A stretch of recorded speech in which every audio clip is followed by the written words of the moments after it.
అందరికి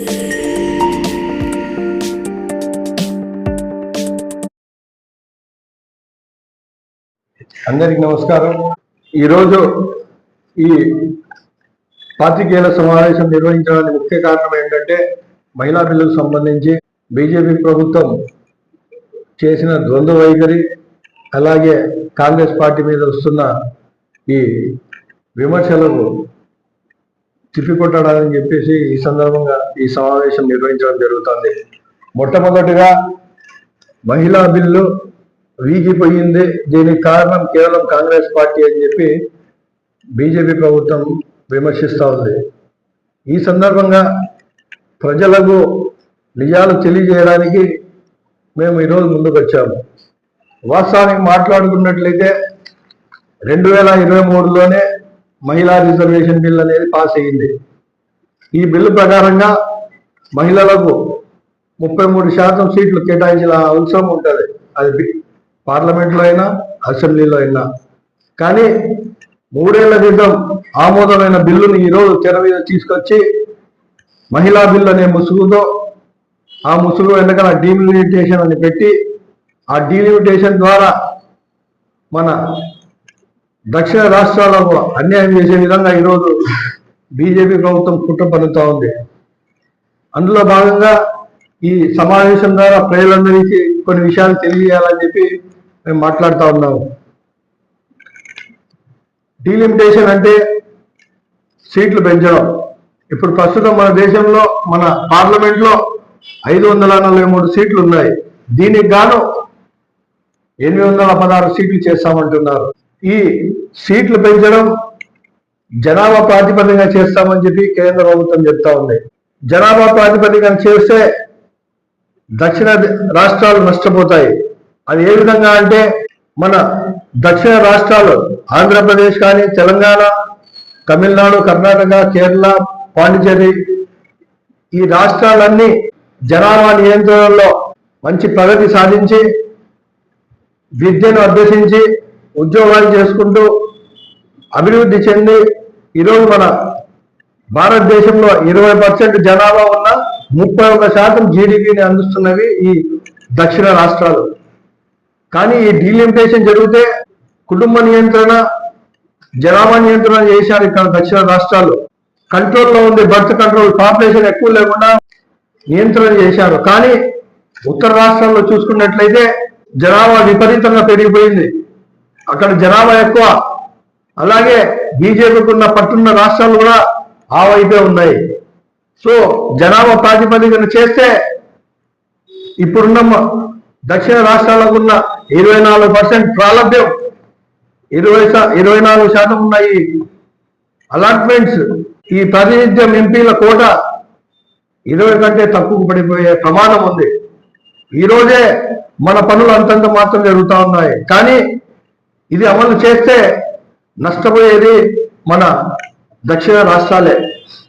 ఈ సందర్భంగా కాంగ్రెస్ పార్టీ ఒకటే చెప్తా ఉంది, నరేంద్ర మోడీ గారి ప్రభుత్వానికి కాంగ్రెస్ పార్టీ ఒకటే చెప్తా ఉంది, మీకు మహిళల మీద నిజంగా చిత్తశుద్ధి ఉంటే, మహిళలకు మీరు నిజంగా 33% మీరు రిజర్వేషన్ ఇవ్వాలనుకుంటే, ఇప్పుడున్న 543 సీట్లలో మీరు రిజర్వేషన్ అమలు చేయండి, ఆ బిల్లుకు వెంటనే ఆమోదం తెలుపుతామని చెప్పి స్పష్టంగా తెలియజేయడం జరిగింది. కానీ మేము 543లో రిజర్వేషన్ ఇవ్వము, డీలిమిటేషన్ అయిన తర్వాతనే ఇస్తామని చెప్పి బీజేపీ ద్వంద్వ వైఖరి ప్రజలు గమనించాలని చెప్పి ఈ సందర్భంగా తెలియజేస్తా ఉన్నాను.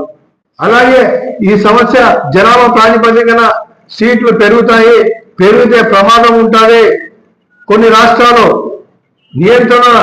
కుటుంబ నియంత్రణ చేసి జనాభాను అరికట్టిన రాష్ట్రాలు చేసిన మంచికి వీళ్లకు శిక్ష పడకూడదు, అంటే సీట్లు తగ్గిపోకూడదు అనే ఉద్దేశంతో 1971 సెన్సస్ ప్రకారంగా 1976లో ఈ సీట్లు ఫ్రీజ్ చేయడం జరిగింది. ఈ సీట్లు రాబో 40-50 సంవత్సరాలకు ఇలానే కొనసాగించాలి, సీట్లు పెంచకూడదు. ఎందుకంటే అది దేశ అభివృద్ధి కోసం, జీడిపికి అభివృద్ధి చేసిన రాష్ట్రాలు, కుటుంబ నియంత్రణ చేసిన జనాభా అదుపులో పెట్టిన రాష్ట్రాలు నష్టపోకూడదనే ఉద్దేశంతో 1976లో ఇందిరాగాంధీ ఫ్రీజ్ చేసి ఈ సీట్లు పెంచకూడదని చెప్పి చెప్పడం జరిగింది. తర్వాత అటల్ బిహారీ వాజ్పేయి గారు ప్రధానమంత్రి ఉన్నప్పుడు కూడా 2002లో ఆయన కూడా ఫ్రీజ్ చేయడం జరిగింది. కానీ ఈరోజు బీజేపీ ఉనికి కాపాడుకోవడానికి రాబోయే ఎన్నికలు గెలవడానికి ఈ ప్రయత్నం చేస్తూ ఉంది. వీళ్ళు చెప్తా ఉన్నారు కాంగ్రెస్ పార్టీ ఓడించిందని చెప్పేసి. ఈ సందర్భంగా కాంగ్రెస్ పార్టీ తరపు నుంచి నేను ప్రశ్నిస్తా ఉన్నాను. మోడీ ప్రభుత్వం గత 15 సంవత్సరాల్లో దాదాపుగా 13 సంవత్సరాల్లో ఇంతవరకు ఒక బిల్లు కూడా ఓడిపోలేదు. ఈరోజు ఎందుకు ఈరోజు మీ అసమర్థతనా, లేకుంటే మీరు ఈరోజు కావాలనే ఆ బిల్లు వీగిపోయేటట్లు మీరు చేస్తున్నారని చెప్పి ఈ సందర్భంగా ప్రశ్నిస్తా ఉన్నాం. ఈ బిల్లు మీరు ఓడిపోతారని తెలుసు.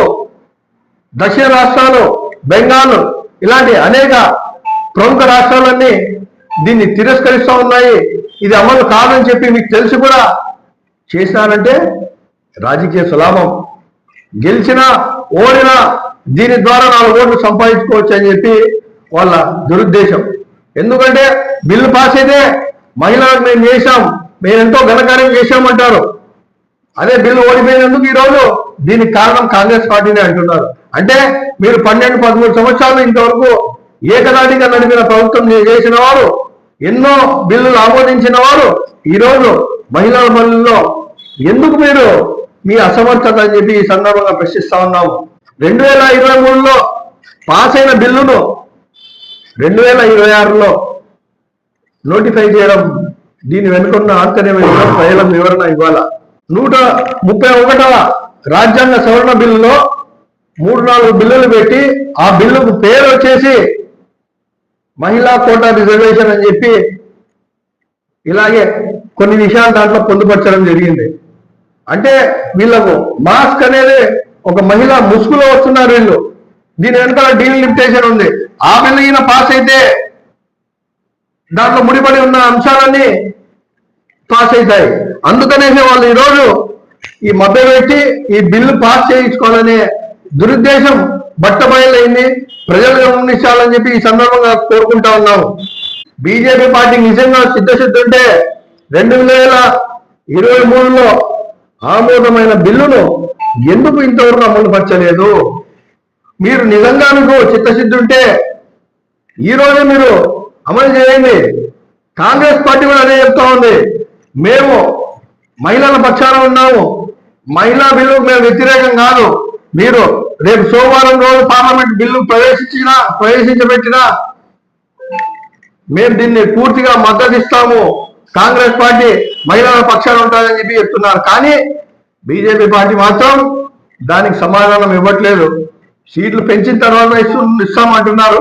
కానీ కాంగ్రెస్ పార్టీదే ఇప్పుడే చేయండి, ఎప్పుడో ఎందుకని చెప్పి చెప్తా ఉన్నా వాళ్ళు పట్టించుకునే పరిస్థితిలో లేరు. దీని వెనకాల బీజేపీ రాజకీయ దురుద్దేశం ఉందని చెప్పి గమనించాలని చెప్పి ప్రజలను కోరుకుంటా ఉన్నాము. కాంగ్రెస్ పార్టీ ఈరోజు మన దేశం అభివృద్ధి చెందిన దాంట్లో కాంగ్రెస్ పార్టీ పాత్ర ఎంతో గొప్పది. అది వ్యవసాయంలో అయినా, పాల ఉత్పత్తిలో అయినా, స్పేస్ సెక్టర్లో అయినా, న్యూక్లియర్ పవర్గా అయినా, ఆధార్ కార్డు వ్యవస్థ తీసుకొచ్చిన ఆర్టీఐ కానీ, రైట్ టు ఎడ్యుకేషన్ కానీ, అలాగే ఫుడ్ సెక్యూరిటీ కానీ, ఉపాధి హామీ పథకం కానీ, ఇలాంటి అనేక సంస్కరణలు తీసుకొచ్చిన కాంగ్రెస్ పార్టీ, మహిళల పక్షపాతి కాంగ్రెస్ పార్టీ. ఈరోజు మీరు మహిళా బిల్లును వ్యతిరేకించారని చెప్పి కాంగ్రెస్ పార్టీని విమర్శిస్తా ఉన్నారే, ఇది కేవలం అబద్ధపు మాటలు. మీకు మహిళల పైన మీకు చిత్తశుద్ధి లేదు. మీకు మహిళల మీద చిత్తశుద్ధి ఉంటే మైన్పూర్లో మహిళలను నగ్నంగా కాల్ చేస్తా ఉంటే, పెట్రోల్ పోసి కాల్ చేస్తా ఉంటే ఏం చేసింది బీజేపీ ప్రభుత్వం?